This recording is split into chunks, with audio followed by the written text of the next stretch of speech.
Ibrahim discovered that his country's oil tankers were arriving at European ports, completely empty even though satellite tracking showed they had never stopped during their journey. The investigation revealed a maritime theft operation so sophisticated it could steal oil from moving ships without anyone noticing. But what I'm about to tell you will show you how one failed oil delivery became the discovery that exposed the most profitable counterattack in modern African history.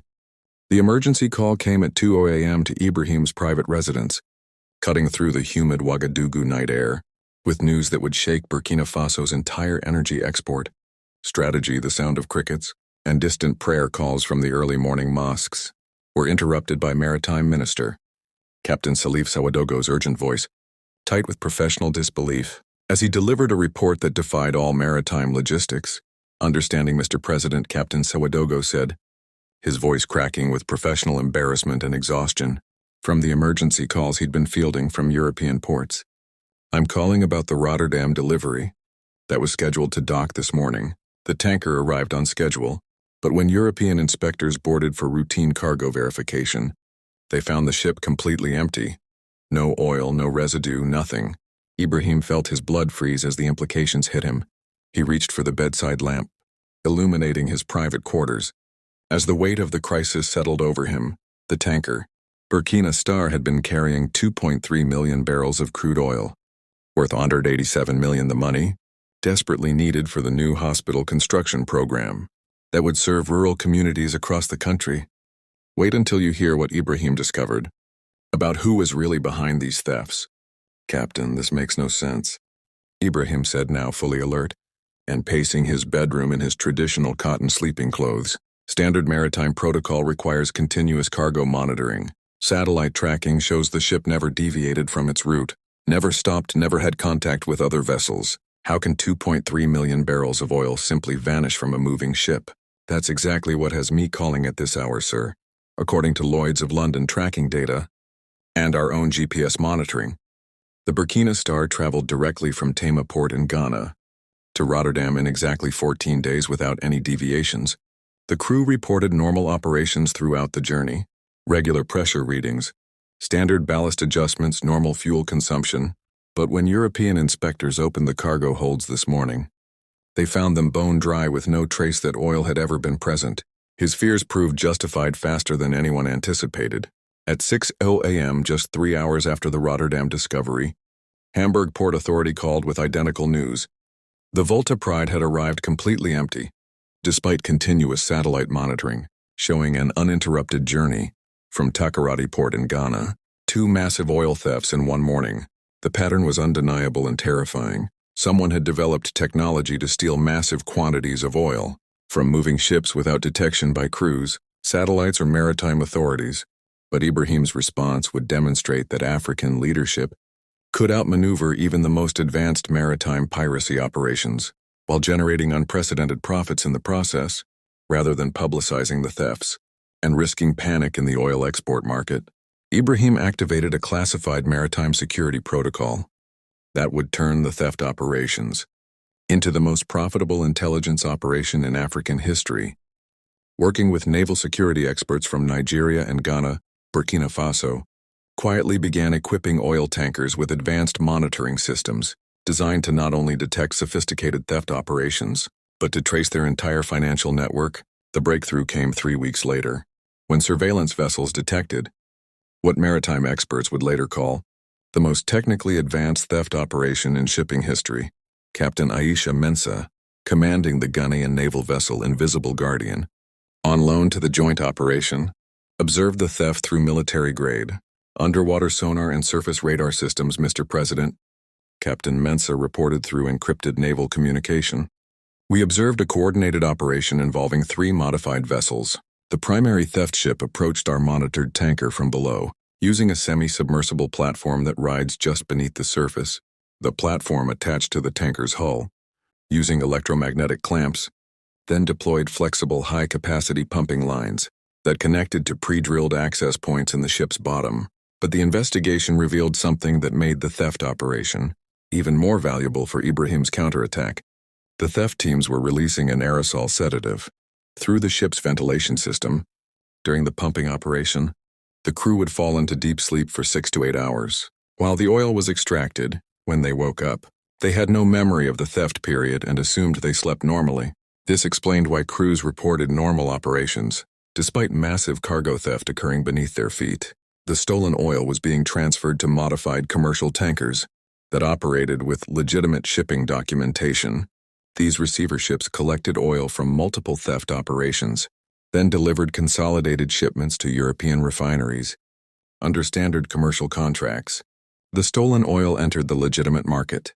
Through established supply chains, African oil was being stolen at sea, then sold to the same European companies that were expecting to receive it. Through legitimate purchases, maritime intelligence analysis showed that approximately $2.3 billion worth of African oil had been stolen over 18 months, with theft operations targeting shipments from Nigeria and Angola, Ghana and Burkina Faso. The stolen cargo was being sold at market prices, generating massive profits for the theft network, while African countries lost critical export revenue. 6 months after the first Rotterdam discovery, Ibrahim was ready to spring his trap. But instead of simply stopping the theft operation, Ibrahim had been secretly documenting every transaction, tracking every financial transfer, and mapping the entire criminal network. Through advanced financial intelligence, working with the African Development Bank's financial intelligence unit, Ibrahim's team had identified not only who was stealing the oil, but where every dollar of stolen oil revenue was being stored. The operation code, named Ocean Recovery, was timed to catch the theft network during their largest oil transfer operation, while simultaneously freezing their accumulated assets. Across 12 countries at dawn on December 15th, coordinated naval forces from 15 African countries executed simultaneous operations against the theft network, while financial authorities seized $1.8 billion in theft proceeds from banks across Europe and Asia.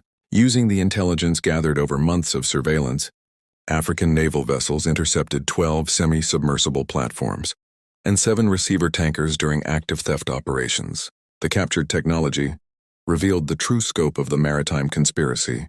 The theft operation was funded and operated by a consortium of European energy companies, working with maritime technology firms to systematically steal African oil exports.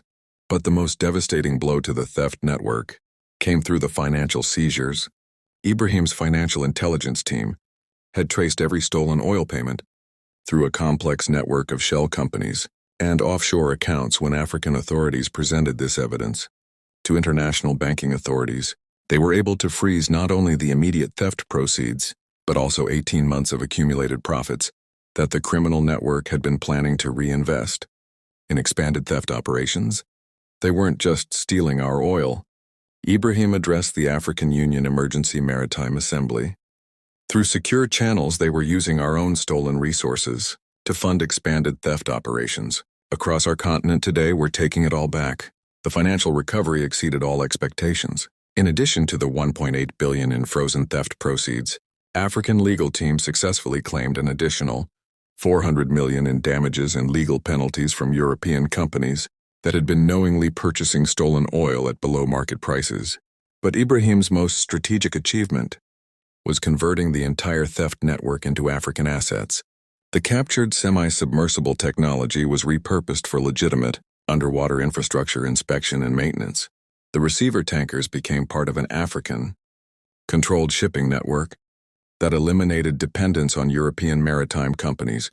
The financial intelligence networks, established during the investigation, became permanent African financial monitoring systems that detected and prevented economic exploitation across multiple industries. Captain Sawadogo, whose late-night call had exposed the maritime theft network, was promoted to Director of African Maritime Security, overseeing the continental naval cooperation that protected African shipping lanes while generating revenue from legitimate maritime security services.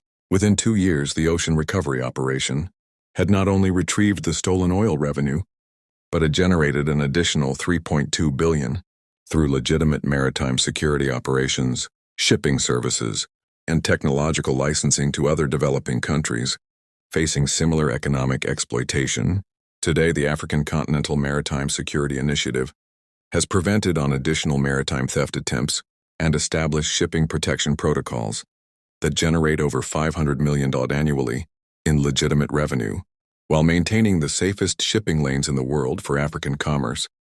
The empty tanker discovery that revealed sophisticated maritime theft had evolved into Africa's most profitable ocean security program, proving that sometimes the most valuable response to theft isn't just recovery, but transformation of criminal operations into legitimate African prosperity. Sometimes the most important victories for economic sovereignty are won, not through military force, but through financial intelligence that turns criminal networks into continental assets.